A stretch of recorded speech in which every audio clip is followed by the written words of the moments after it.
বিশ্বজুড়ে অনেক ফুটবলার বিশ্ব মাতাচ্ছেন, সে অংশে মুসলিম ফুটবলার কোনো অংশে খুব কম নয়। ইউরোপ সহ সারা বিশ্ব মাতাচ্ছেন মুসলিম ফুটবলাররা। খেলায় কে মুসলিম আর কে অমুসলিম এটা দেখার বিষয় না, আসল বিষয় হচ্ছে আপনার পারফরম্যান্স। আপনি যত বেশি উন্নত খেলা দেখাতে পারবেন ততটা আপনার চাহিদা বাড়বে। মুসলিম ফুটবলার প্রচুর, গুণে শেষ করার না। সারা বিশ্বে অনেক মুসলিম ফুটবলার খেলছেন। আমরা সেসব খেলোয়াড়দের আলোচনা না করে তাদের মধ্যে থেকে সেরা 10 জন ফুটবলার নিয়ে আলোচনা করব। के सामने एक बड़ा सा रेड बटन है। তাহলে চলুন শুরু করা যাক আজকের ভিডিও। জিনেদিন জিদান হলেন সর্বকালের সেরা ফুটবলারদের মধ্যে একজন। তিনি 23 জুন 1972 সালে জন্মগ্রহণ করেন। তিনি হলেন একজন ফরাসি পেশাদার ফুটবল খেলোয়াড়।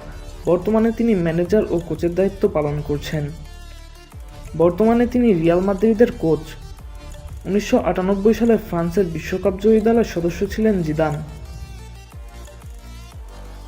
মুরাইনি ফেলানি একজন বেলজিয়ামের খেলোয়াড়। তিনি জন্মসূত্রে একজন মুসলিম। তিনি ম্যানচেস্টার ইউনাইটেডের একজন খেলোয়াড়। তার অনেক সাফল্যের গল্প রয়েছে। সাদিও মানে বর্তমান সময়ের একজন সেরা স্ট্রাইকার। তিনি সেনেগালের একজন খেলোয়াড়।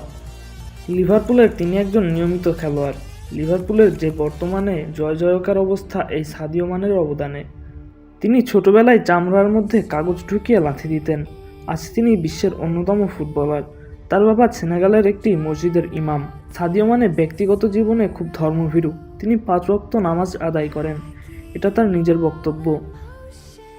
মেসুত ওজিল তুর্কি বংশোদ্ভূত একজন জার্মান ফুটবলার। মেসুত ওজিল তার শৈল্পিক ফুটবলের জন্য বেশ জনপ্রিয়।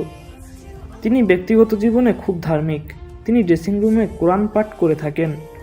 খেলা শুরুর পূর্বে হাত তুলে দোয়া করেন। এ সময় তার সতীর্থ কেউ তার কাছে ভিড়ত না। যারা মোটামুটি ফুটবল খেলা দেখে তাদের চোখ এ নান্দনিক দৃশ্য এড়িয়ে যাবে না। তিনি আর্সেনাল ও রিয়াল মাদ্রিদে খেলেছেন। জার্মান 2014 বিশ্বকাপ জয়ী দলের তিনি একজন সদস্য ছিলেন। কিন্তু 2018 সালের বিশ্বকাপে তার পারফরম্যান্স ভালো ছিল না। জার্মান সেবার প্রথম রাউন্ড থেকেই বিদায় নেয়। যখন খারাপ খেলি তখন আমি একজন শরণার্থী। মোহাম্মদ সালাহ একজন মিশরীয় ফুটবলার। তিনি বর্তমান সময়ের একজন সেরা খেলোয়াড়। তিনি ইংলিশ প্রিমিয়ার লিগে লিভারপুলে খেলে থাকেন। এক বছরে তার আয় 37 মিলিয়ন মার্কিন ডলার, যা টাকার হিসাবে 314 কোটি টাকা। সালাহ প্রিমিয়ার লিগ গোল্ডেন বুট 2 বার জিতেছেন, 2017 ও 2019 সালে।